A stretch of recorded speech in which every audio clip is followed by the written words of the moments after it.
All right, this next series of examples are going to show more real life situations that are sinusoidal functions. So the first one, at a seaport, the depth of the water, h in meters, is at a time t in hours during a certain day is given by the formula. So this is a question where the formula is given. We're going to just state the period, the amplitude, and the phase shift, just kind of making sure we can apply units and that. So the period, we're going to use the formula 2 pi over b.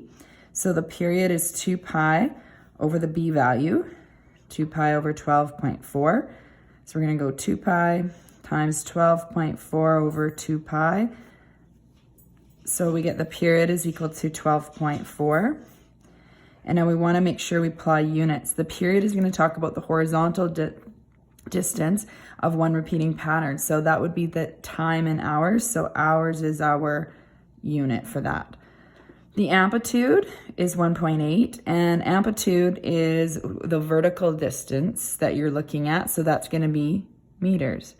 The phase shift is also considered the horizontal shift, so that is t minus 4 is where you're going to look at that. So that is 4 hours to the right. So you want to, so rather being midnight, for example, it would start at 4 a.m. where the sine wave starts. B.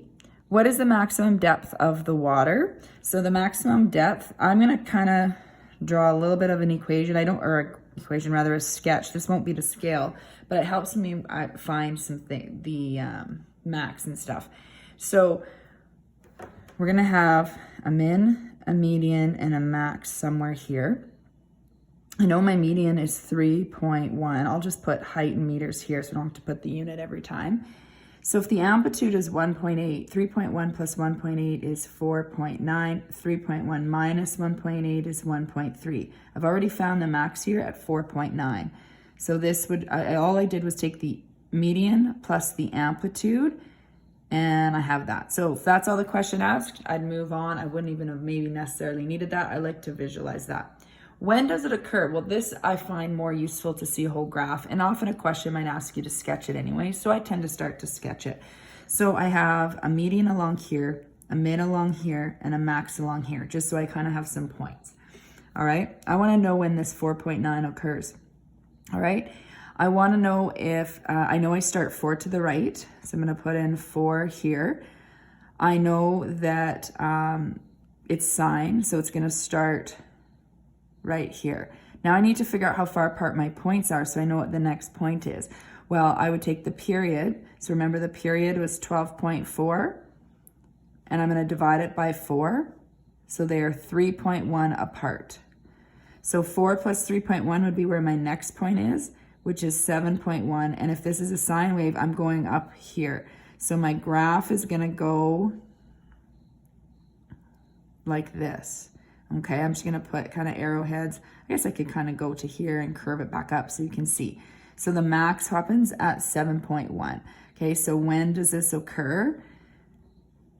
At 7.1 hours. If you are asked for time, remember 0.1 of an hour is 6 minutes. You can always think of that as 1/10 is equal to how many out of 60.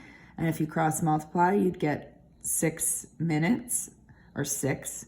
So it's at 7:06 a.m. Often the question, I'll just say a time, but I just don't want you to think that that's 10 minutes in. All right, so along here, I should put time here along my x-axis. We always want to label our axes. Now, that we are done that question, but if you were asked to sketch, I just want to be careful. Don't assume this goes right to the bottom here because it doesn't. If I went 4 minus 3.1, the next point actually is 0.9. So if I was to continue this actually starts to go back up again. So it would continue, or would not continue because you're not going to have negative time. So you don't put an arrowhead here. Okay, so you want to make sure, if I put here, I'm far enough away from the x-axis, I could put a bit of an arrowhead showing it continues this way. But if you're connecting it all the way, make sure you don't put an arrowhead. It does continue to the right, so an arrowhead would belong there.